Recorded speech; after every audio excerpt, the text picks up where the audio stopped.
Greg, the question of human free will is an important one. It comes up in science because of the deterministic atoms in our neurons just firing off if there's no spirit and no soul, purely science. In the area of theology, we have a preordained God's knowledge, and so there's many different strands of human knowledge which seems to say that free will is an illusion. Do I have free will? I believe you do. I think I have free will. Look, you can't dispute the fact that we've learned a lot about neurology and a lot about genetics and a lot of sociology that strongly suggests that we are significantly determined, at least strongly influenced by our environment, by our genes, and by our neurological wiring. Having said all that, I would argue that the core intuition of me as a person is that I have say-so. I have the power to choose otherwise.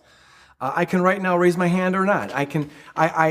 Fundamental to my very experience of me being me is that within the boundaries of my genetic and social and neurological conditioning, I have some free choice. And it's only because of that I am able to take responsibility for my actions and hold others responsible. Our very sense of ethics and moral responsibility is contingent upon a person being able to act other than they in fact act. If you can prove in a court of law that a person could not have acted differently, then that person would not be held guilty. So I think we need to balance these two things. Yes, there's strong influences, but it doesn't totally determine us. Your argument, however helpful to appreciate free will, doesn't hold water in terms of what it actually is, because what the result is that we need free will in order to judge moral standards is true. I grant you that. But that doesn't mean that that's the way it is. That may be the way you want it, but that has no influence on the way it really is. Sure, but the way we experience the world is certainly an important data to take into consideration when we're coming up with any kind of worldview. The purpose of a theory, and that's what determinism is a theory. The purpose of any theory is to explain the data that we experience. So I'm offering up the experience of free will and the experience of moral responsibility, and to explain it away is not to explain it. The data, it has to be taken seriously. The basic data of this world is that the earth is still and the sun revolves around it. Just look up and see it. But our perception is a pre-scientific one.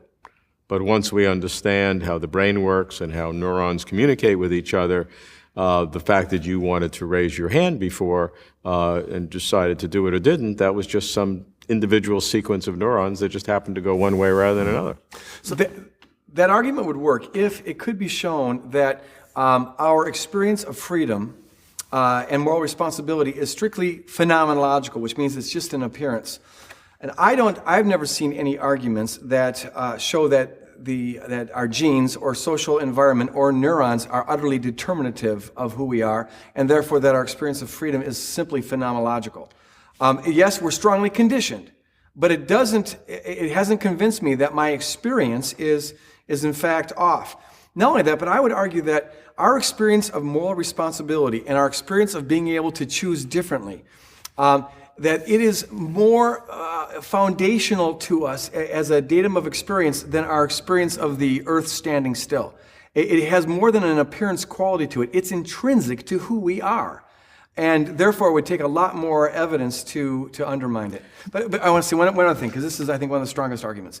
If determinism is true, I would argue, if determinism is true, then the statement determinism is true can't possibly be true.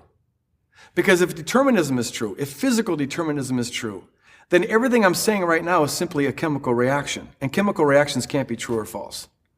What I'm saying right now would have the same cognitive value as a burp. It's just a lot more complex.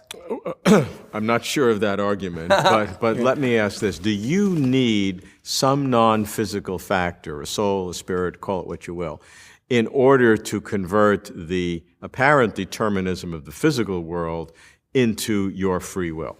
Maybe not. The verdict's still out on this one. With complexity theory, there's, emergent property theories, there are some who are arguing now that it seems to be in the nature of certain dynamic systems that they can produce characteristics that aren't found in any of the parts with a certain organization and complexity. So it could be that free will is something like consciousness that arises out of physical processes when they're organized in certain very complex designed ways. So I don't need to be a dualist where I hold that the spirit and the body are two radically different things in order to hold to free will. Having said all that, I am a dualist, and I think that's the easiest way to hold to free will.